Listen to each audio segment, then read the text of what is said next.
The first letter to the Thessalonians is actually one of the oldest parts of the New Testament, and in it we have this expectancy in the air that the coming of the Lord was imminent.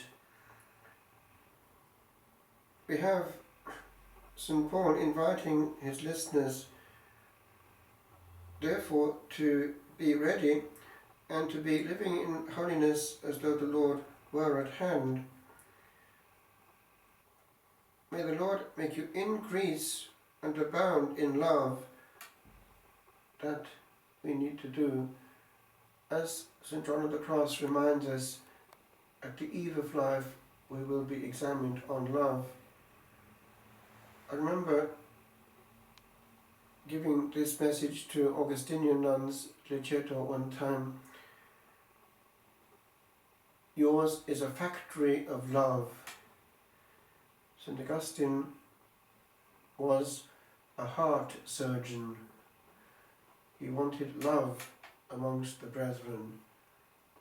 It's a whole program of life. Let's never forget the centrality of that. On it will be examined. So, abound in love to one another and to all men, as we do to you, so that he may establish your hearts, the heart, unblameable in holiness before our God and Father at the coming of our Lord Jesus with all his saints, the holy ones, hagioi. That then is the climate of the early church.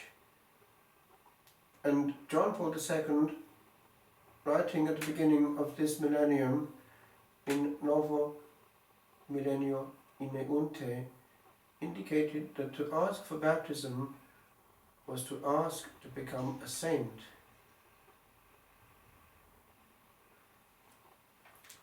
The Gospel is in the same vein, and we are told to be ready. It is actually a stern warning. The master of that servant will come on a day when he does not expect him, and at an hour he does not know. That applies to us. I remember years ago sitting at my desk in university in the mid-70s and getting this letter from France. It was from a novice master of La Trappe that I'd been staying with over the summer holidays, and he had this to say as he started his letter. Le Seigneur est venu comme un voleur dans la nuit. The Lord has come as a thief in the night. And he explained himself. The abbot I knew had stepped down, even though he could well have carried on for another 20 years. But that's another story. Although it's not without interest in itself, I understand that he didn't want to upset his brethren of his generation by making changes that were going to be watering down things too much. He rather eclipsed himself and let someone else take over. And actually that led to bringing someone else from another monastery. And that's what happened. They brought in Dom Irene. But this was the story. He had been found in bed 3 weeks after arriving. And it was a shock, because he was in the prime of life. Obviously a Trappist is ready to go. In fact, we used to sing that at vigils. Gardons notre lampe allumée. Let us keep our lamp burning. L'époux bientôt va revenir. The spouse soon will come again. And so that was the aptych of the whole night vigil, awaiting the rising sun, Christ the Lord, on 2 levels. Therefore, always to be in a state of awaiting is the correct attitude, not only of the monk, but of the Christian soul in general. In fact, I remember one lecture from that same novice master in which he said, un moine est quelqu'un qui veille. A monk is one who keeps watch. That applies to the whole planet, because they get up at night keeping watch while the world is sleeping. A lamp lit in the dark, a bulwark against the powers of darkness, very much around at night, especially at 3 a.m. with satanic rites going on at the hour of unmercy. Hence many suicides at night.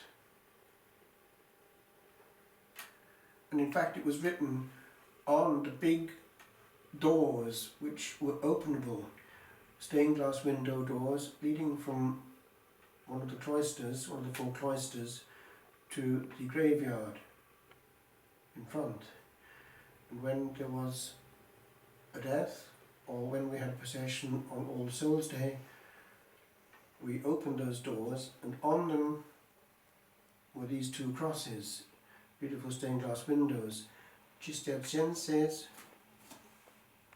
in pace, the cross, the other door, resurrectionem expectantes, Cistercians in peace, awaiting the resurrection.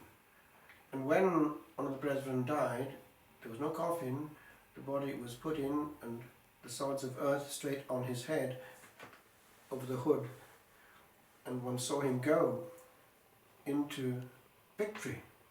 They conquered eternity with time, ultimate victory, and it was a happy occasion. And as the prior, not the abbot, the prior that day commented after the death of one of the brethren, Frère Marie. Frère Marie, he said, has gone to the great track, that is the whole community dating from 1142 was on the other side, waiting for one more of the great family. It had gone on without a break, although they had to go out of the monastery into exile. It had gone on without a break all those centuries. A huge family therefore on the other side, and it really hit us. This is what eternity is about. Getting home. Landing safely on the other shore. All the rest can wait. And it's just to make us forget that Old Nick makes us sure that we do many things and think least of all about the issue while on earth. For on earth we have time yet in our hands. One moment after, we have no more. And the quality of eternity depends on the quality of time. And the quality of time depends on the quality of one day at a time. And that one day could be the last. And the only way to live safely eternity is to live this day as though it were the last. Many young people now, pushed of course by you know who, pushed by precisely satanic rites and all the rest of it, which give great freedom and power to the demon, are pushed to accelerate that last moment. And for the strangest of reasons, cyberbullying, love affairs, disagreements, and yet they can't come back. It's important to be aware of the gift of time, but also always to listen to this warning of the Lord.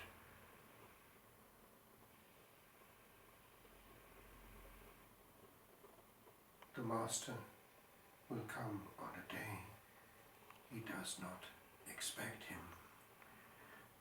Questo Vangelo ci applica anche a noi, perché l'unica maniera di essere pronta per l'eternità è che l'anima sia nell'eternità già visibilmente nella sua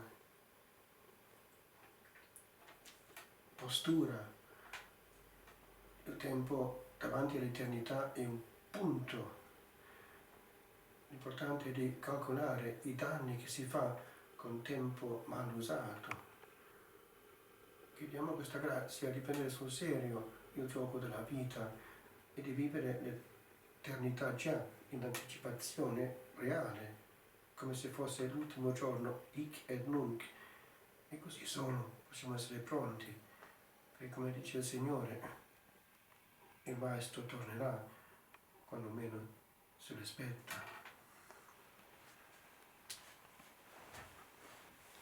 He is Lord, He is Lord, He is risen from the dead, and He is Lord.